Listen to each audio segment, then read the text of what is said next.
Welcome to the Lessons from the Tank podcast. This week, I have Nancy from Rule Breaker Snacks, and she, number one, she is the most enthusiastic, fun person you will ever listen to. But she talked to us about being zen and overcoming the challenges and expecting to have to overcome them. If you are a new entrepreneur, you want to check this out. Nancy, thank you so much for being on the podcast today. I really appreciate it. Thanks for having me, Joe. I'm very excited to be here.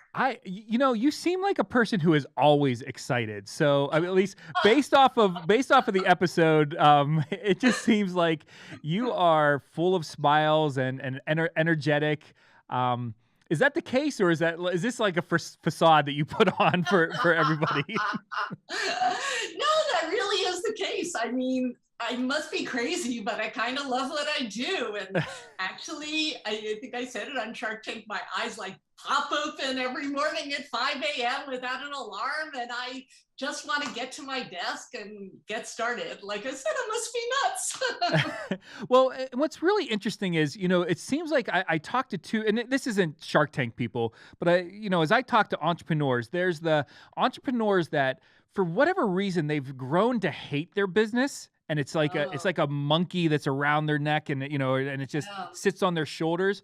And then there's people that are like, you know what? There's tough times. It comes and goes, whatever. But I love being an entrepreneur, and I love working for myself, and I love creating something that has never been around before. And you seem to, you're definitely in that second category. That's totally it. I mean, I honestly, I didn't even go into business and never imagined myself in the food business, but I love it so much, and you get caught up in it. I mean, it seems really silly in some ways. We make brownies and blondies, and it seems silly to get caught so passionate about, a snack, but you get really caught up in it, and it really does become your life. And, I just feel this just speaking about it now, I feel this like well of enthusiasm, so I guess I'm not ready to throw in the towel quite yet. Yeah, it's funny. I talk to people and I'm like, look, if you get around me for 10 minutes, you're going to get excited about window screens. I guarantee you I'm going to get you something you've never thought about before, but I will get you excited about window screens. And it's probably exactly the same thing. Like I want to go eat a brownie right now. I like it just, I've only been on the call with you for, 5 minutes. So I like that. It's funny. And I guess it's so important as an entrepreneur to feel that way, or at least be really good at faking it, because, when we go up in front, when we're selling our product to retailers, distributors, you have to show that, communicate that enthusiasm to get them excited, especially when they see, so many other brands competing for attention. So I find it, I'm very glad I actually do, sincerely feel that way. So talk to us about Rule Breaker Snacks. You had a chance to talk to one of my guys before the podcast, and he, like, we were watching your episode today in preparation for this, and he's like, we need to get some of those for the office because he has allergies, and we go out everywhere and he can't get a lot of what we all it sucks, right? Yeah. Yeah. So really funny story before we talk about your product. But so he was a young guy. He was his name's Nicholas. He's worked for me since he was been in high school. He's an intern. And the first trip that we went out on, he's like, do you know how to use an EpiPen? And I'm like, I have no idea how to use an EpiPen. Like, you should tell me, because and he's like, you pop this thing out and you stick it in my thigh. He's like, because if I eat something with peanuts, like, I might not be able to communicate this to you. I'm like, it is a really good thing that you told me that, because all I know is what I saw in Pulp Fiction, which means that you would have had, like, if you had 3, you would have had them stuck in your chest. I remember that scene very well. I'm like that. Literally, that's Yeah. what I would have Go done. I on would have that. no clue. Like I would have panicked. And so, anyway, so talk to us about rule breaker snacks. Yeah. So Rule Breaker Snacks makes vegan, nut-free, and actually top 11 allergen-free, which includes other things that people are definitely allergic to, like dairy and gluten and nuts and all those things. We make brownies and blondies that are made in a dedicated vegan top 11 allergen-free bakery, so Oh, wow. that we take it super seriously, Nicholas. Just telling him. And it's so it's very important. Before we started doing this, I was a health journalist for many years for like mostly women's magazines, but also the New York Times. And I really understood the importance of making things that people can really trust, they really can eat if they have an allergy, or they just want to be vegan, or they just want to eat something that's kind of lower in sugar and has good clean ingredients. So anyway, I after interviewing hundreds of doctors and nutritionists, I really understood and really knew what to eat to be healthy, but I have a savage sweet tooth and I'm really bad.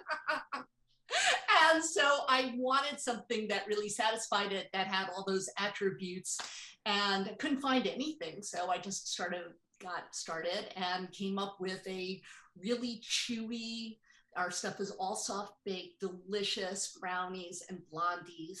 And they actually start with a wacky ingredient, not sugar, not some empty flat nutritional flour, but with chickpeas is our first ingredient. I saw that And and I you would was never thinking be like able to hummus. I'm like you made hummus They do cookies. not, nobody wants a brownie that tastes like hummus. So they definitely do not taste like hummus. No, you honestly would never be able to tell. I'll challenge you when you get some for your office. So they, it's something that kids can eat, adults can eat, and, really anybody, and feel good about it. I love the fact that one of the things that you talk about is that they're school safe, which I have grandchildren now who are going into elementary school, and it is challenging, that you can't have peanut M&Ms at a table with a kid who has Or peanut severe butter peanut sandwich, or, allergies yeah, and things like yeah. that. And so having school safe snacks, and especially something that the kids are going to want to eat, because there's you can only eat so much string cheese, right? So, Especially for dessert. Who wants exactly. cheese for dessert? Right? So I think it's Yeah. I think it's brilliant. I think it's great. Well, And we have a birthday cake flavor that is actually award winning. It really tastes exactly like a chewy birthday cake with rainbow sprinkles on top. And that comes in really handy because, kids, especially kids with allergies, can't eat those regular cupcakes sometimes. right. That people bring in. So this way, everybody can enjoy something for a kid's birthday, and it makes life so much easier, and Yeah. more delicious. Just as you're saying that, I have friends who are elementary school teachers, and again, just to have a box of the birthday cake ones sitting in their desk drawer, so that when Billy does bring these in, but Susie can't have eggs or dairy or something like that, and just say, "Oh, here you go," and it's something that is comparable. Like that's huge. That again, forget about everything else. Just the service that provides to a young kid is huge. So that's great. That never gets old. I mean, actually, we get it's absolutely adorable. I get little fan letters from children and stuff, and I mean, they make me cry, literally every single one of them, but it's so nice that they're able to have something for their birthday or at soccer practice or wherever. It just makes it. And actually, we're really excited. We're about to start a test with 7-Eleven. Wow. So you'll be able to go into convenience stores and get something that you can actually eat, or your kid can actually eat. It's really great. That's awesome. So how long have you been doing this? So I've been doing it since about 2015. Okay. I was kind of getting tired of writing. Like I said, I developed that recipe and for a really good brownie. And, everybody loved it. And I actually thought to myself, how hard could it be to start a food company? I'll try it. Like, that's not going to be any issue at all. Yeah. There's no regulations or anything like that with Not food having companies. ever been in business before, I didn't know, which is probably a good thing. And yes, it's been plenty hard, but I'm still loving it, as you can see. And it really worked. So I took a leap of faith and I booked a booth at a trade show that first year, and we were frankly a big hit from the very start. We got our first orders. That was back in 2015, and now we're in about 3,000 stores, US through online and US, overseas, and so it's paying off. That's awesome. And since I've been on Shark Tank, everyone, I tripled my sales. So one thing about your episode of Shark Tank that I absolutely loved is that you actually threatened Mr. Wonderful's life, which was great. And you did it in kind of a kind way, but there was a little implied there that Yeah, well, everybody wants to kill Mr. Wonderful by the end of their episode. but yeah, for those of you that are listening or watching, so you have to, we're not going to tell you everything that happened there, but if you want to see Nancy threaten Mr. Wonderful's life, it's season 12, episode 12. So go check it out online and check it out. Yeah. But and another huge surprise, Mr. Wonderful surprise, was actually that he really liked the products. Yes. And said so, which was priceless. He never likes anything that he tastes. I know, right? And so, like, it's kind of funny. Like they'll zoom in on him making faces as he tries stuff, and yours, he was I like terrified, by the way, because I know my products taste really good, and I was pretty sure that Lori and Barbara would like them. I wasn't so sure about Mark, but oh my God, I was terrified of Mr. Wonderful, and him like, this is where I think he actually might have said this is where Chickpea's going to die. At yes, one point. he did. Yeah. Yeah. But I was really terrified that he was going to make some awful face or spit it out or something like that. So, so I use that clip all the time. Well, and in fairness, like, I'm not a hummus fan, right? So if my wife came home and said, you have to try this, it's made out of chickpeas, I'd be like, oh, I'm not sure about that. Like, it looks good. It has sprinkles on it, but yeah. So Joe, it's so funny that you should say that, because we used to have it on the front of the package, not chickpeas, but we had beans. Okay. And then I was like, I noticed that kids were sometimes saying beans. Why does it say beans on the front? Right. So we switched it over to just it's the first ingredient. So we switched it over to the back of the package and the ingredients list, took it off the front. And, now people, unless I'd say that even if you're going to be very hard pressed to taste any kind of beanie taste in there. It just tastes like a good, soft, chewy cookie. We're definitely getting some for the office. So I am sure that they're awesome. I'm really looking. Birthday cake is one of my favorite things too. Like, so ours is chewy and delicious. It has white chocolate chips in it, and it has all these sprinkles on top that are colored by plants, but again, you can't tell because they're really pretty. And it smells, you open the package and it really smells like birthday cake. So one of the things that was really important to me that I wanted, eating according to dietary needs or just eating better to be fun, right? Mm-hmm. And to have like a really great experience, like not like you were sacrificing, you have to settle for this dry cardboardy thing that's supposed to taste like birthday cake, but really doesn't. I wanted it to really be fun. Like, yep. It also happens to be all those things, but it's tasty and fun. And of course, in the food business, Joe, taste is king. And if you absolutely don't have that, you might as well forget it, honestly. So, So your episode was one of the few that I've seen that, it didn't turn out probably the way that you wanted, but it didn't, yeah. but it wasn't. But it did also, Yeah, it wasn't bad. Like, it was just like they liked your product. You know what I mean? And it just, like, you guys just couldn't get there from like the business side. You know what I mean? It was just, it seemed like, some of the debt stuff they were a little concerned about, and but it just seemed like it was just like a good it was the best no that I've seen on the show, if that makes sense. I don't know if Yeah, I don't know if I that felt helps or that not. way too. So I won't lie, I was a little disappointed at Sure. first. And, they probably did this with you. They send you right to a psychologist after you come off the set. Did they do that with you? Yeah, and that's one of those, like, we're not supposed to talk about that things, but Oh, I talk about it all the time. Like they made us see a me too. shrink Come afterwards. after me. Yeah. Because I guess they're so afraid of, if you get a negative reaction. But yeah, so it was great. First of all, I really enjoyed it. So I've been a fan of the show for so long. And honestly, first of all, also they made me quarantine for 10 days in my hotel room because it was filmed during the pandemic. Right. And they didn't even let me out until literally, right before I was going. So I was ready, man, And as enthusiastic as you are, I can imagine you're like a lion in a cage, just pacing back and forth. Oh, let me out of there and onto that set. And then, when those doors swing open and you walk, I mean, it was thrilling, right? It was absolutely incredible. So I loved every second of it. I was actually in front of them for about an hour. And it was fabulous. And then honestly, what I quickly realized when it aired was that, so I didn't get a deal, because they did have some issues.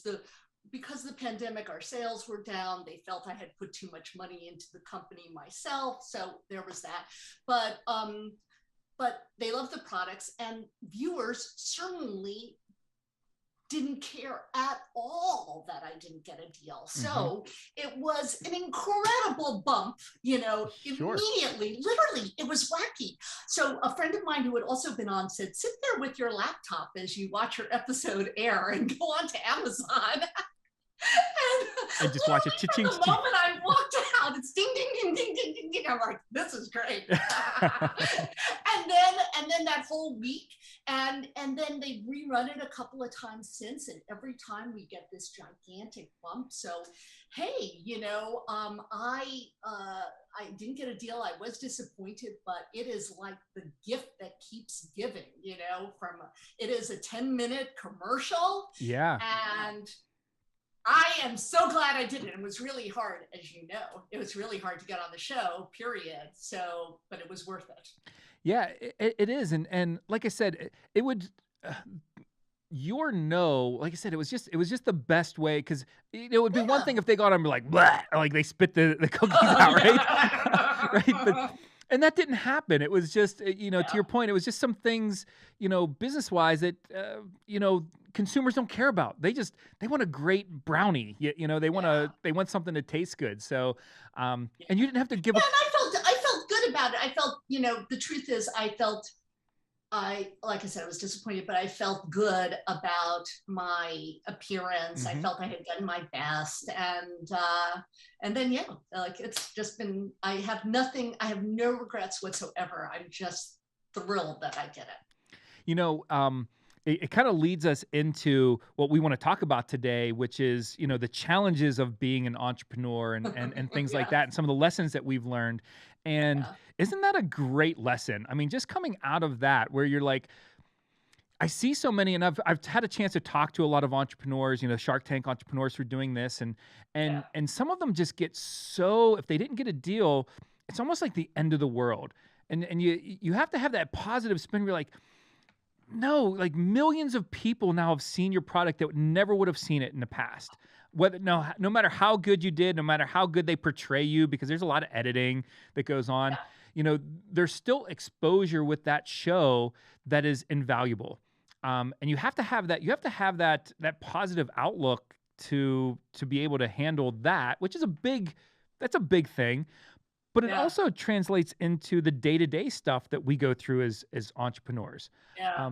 You told a story on your episode that it relates to me so much, because I've had very similar issues, like where you're like, it's a whatever it takes. What is the fire that I'm putting out today? But talk about that. So you got to deal with Whole Foods, and there was a big issue, right? Yeah, there was a big mess up. So like you said, it's the kiss of death to think anything is the end of the world, Joe, right? Yep. because that is the wrong attitude to have about any problem. You've got to get beyond that, you know, expect bad things to happen as course of business, and then just, you know, what am I going to do to fix this? So yeah, we had just got into Whole Foods, first huge account, right? And the distributor was supposed, at that time, our products are now shelf stable at room temperature, but at that point they weren't. They had to be refrigerated. Okay, I'd just gotten into business, wasn't at that point yet. And the distributor, instead of keeping them refrigerated before they delivered them to Whole Foods, they kept them at room temperature and they spoiled. Oh. So it debuted at Whole Foods and immediately it was all spoiled brownies in 40 Whole Foods. So it was Friday afternoon when I found this out, and I couldn't get in touch with anybody at the distributor or any place. So got in my car, started going around.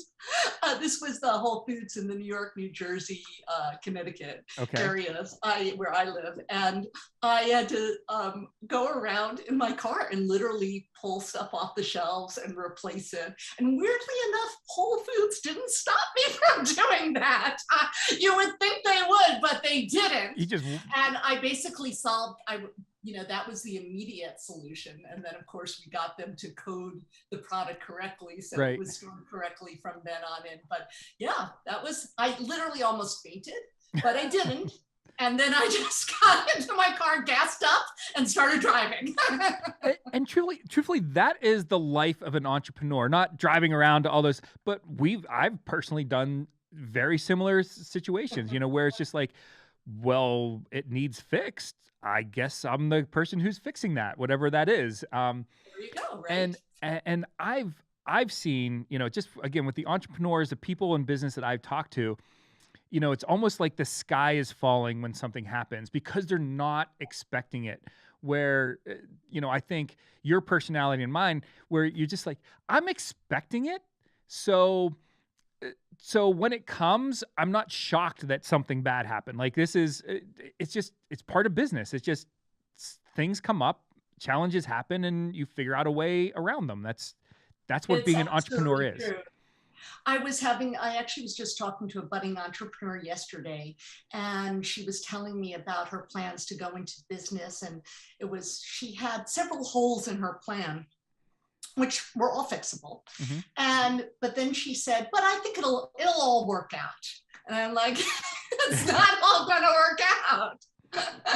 You have to just be prepared for it not to work out and not get yourself crazy over these things that happens and happen every day. Something goes wrong in my business every day. It's brutal. You expect it, and then you're not thrown by it, and you can just go on and figure out how to solve it. It's so true. You know, we were about to make this new product. We have these strawberry shortcake bites for spring, and the sprinkles, we had red sprinkles that we had specially ordered to put in these bites.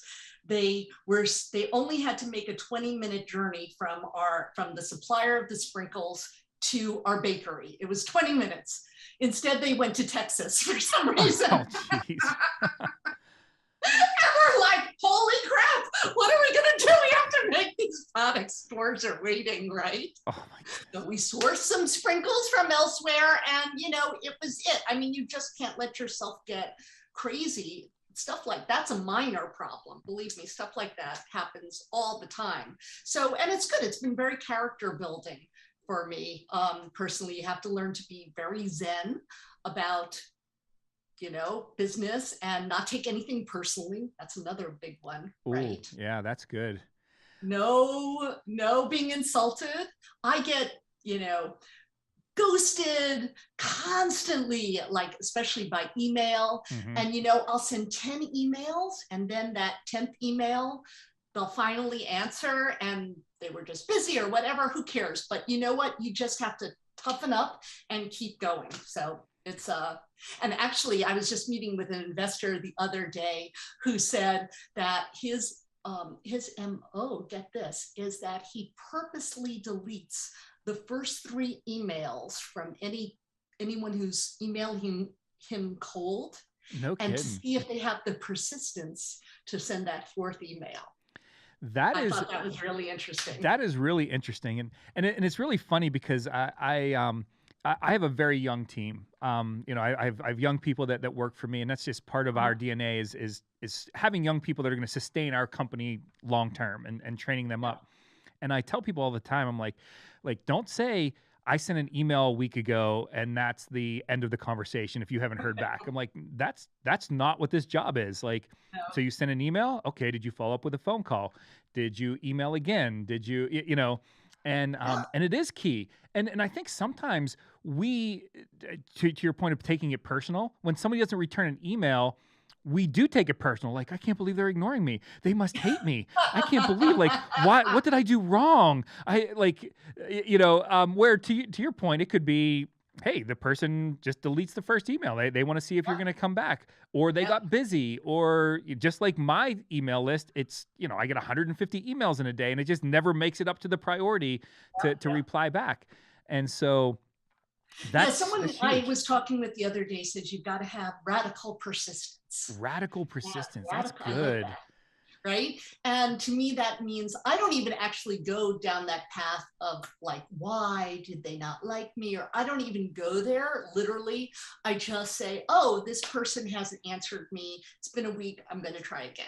I just do that. I don't even think about what could their reason be. And especially not if it reflects on me. I actually have gotten into the mindset where I'm assuming it doesn't reflect on me. Mm-hmm. Well, And it helps you, all those little tricks, just mental tricks, they help you move forward through adversity. I feel it's really important to do whatever it takes to move the business forward and like survive and then thrive. Basically, that's how I feel. well, and truthfully, again, at least based off of what I saw on Shark Tank, you're in a situation where your company has to work. You have a lot personally invested, and Yes, I do. there's a certain amount of freedom that gives you. Like, if that makes sense. Like, it seems like there would be, like, those would be handcuffs, but it's certainly, when you have a lot personally invested in your company, you're like, I have to get up in the morning. I have to make this work. I have to make those phone calls. I have to make that drive and pull product down. Where, if you were just an employee, you're like, oh yeah, we have a bunch of rotting product out at Whole Foods. Somebody should take care of that. Like, right? Yeah, it's true. I've done everything. I've gone to when somebody called in sick at our bakery. I've gone in and packed boxes. I do Yeah. whatever. You just have to be yeah, totally ready at any time and really feel it, and I don't even question it. It's just like something, I have to do. It's funny. So being self-funded, which I was when up until the point when I went on Shark Tank, was a really great thing and did provide a lot of freedom for me.